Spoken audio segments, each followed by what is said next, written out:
Down for Tomás O'Leary and Ronan O'Gara, and Wallace is skipped and O'Driscoll knocks it forward, and an opportunity immediately for Australia. Drew Mitchell's going to score. Ireland forces.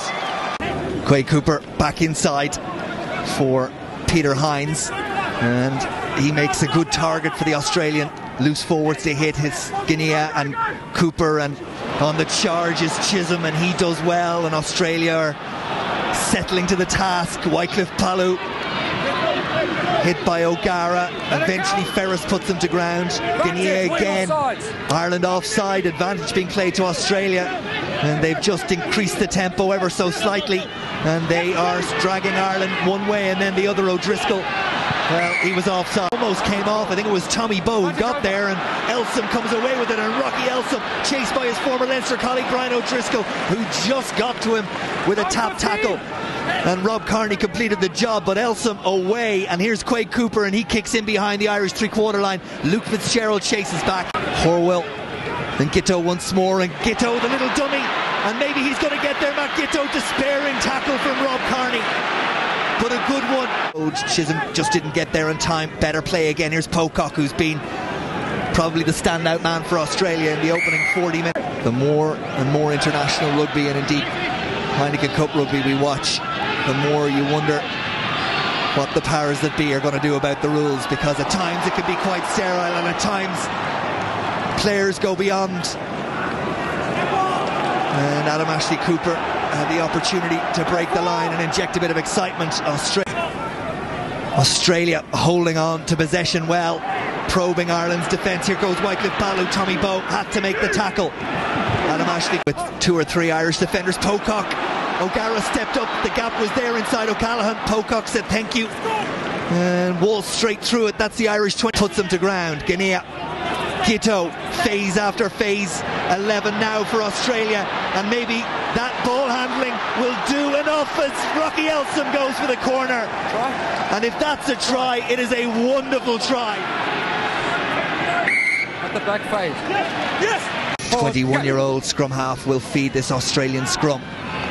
Good solid scrum at the feet of Wycliffe. Touch, pause, Guinea. Wycliffe just put Tommy Bowe off enough. Not a well-controlled scrum.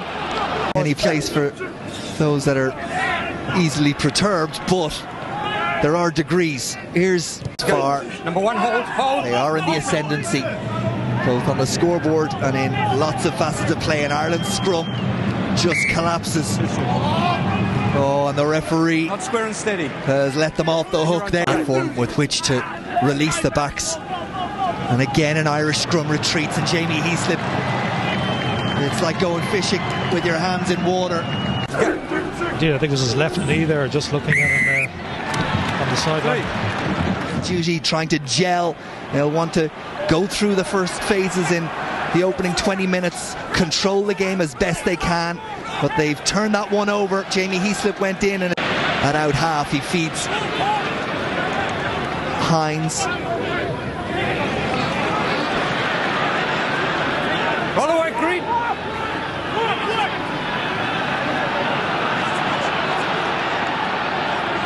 Penalty is given, and it's Paddy Wallace who looks to go down the blind side.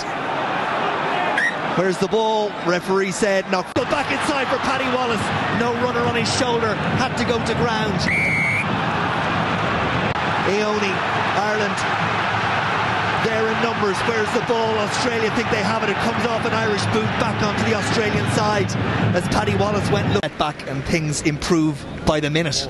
Yeah, that too is encouraging. The first meaningful ball in the game. Ireland patient, taking it on, and then using Wallace, doing what he does best, getting over the gain line, driving those legs and setting up the... From Ireland now, Jerry Flannery hit by Ben Alexander. Roll.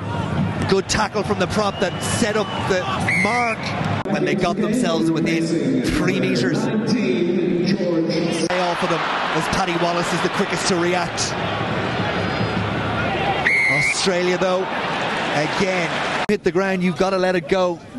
As Heaslip fed Tomás O'Leary. There was Pocock in, body position excellent. The sky and claims the ball for Ireland. Jerry Flannery hit extremely hard again. It was Pocock, I think, well monitored and well marshalled by Gitto. The ball is presented, but Australia there in numbers, and they just clear Ireland. Kearney runs into a massive tackle from Wycliffe Palins, but this may be the angle. The arms may not have gone around, but the intention was there to away with something before the interval, having given up 3 easy points 5 minutes ago. Flannery, it was indeed Pocock, completed the sandwich where Flannery there for Tomas O'Leary. Now Ireland fire it out. Tommy Ball.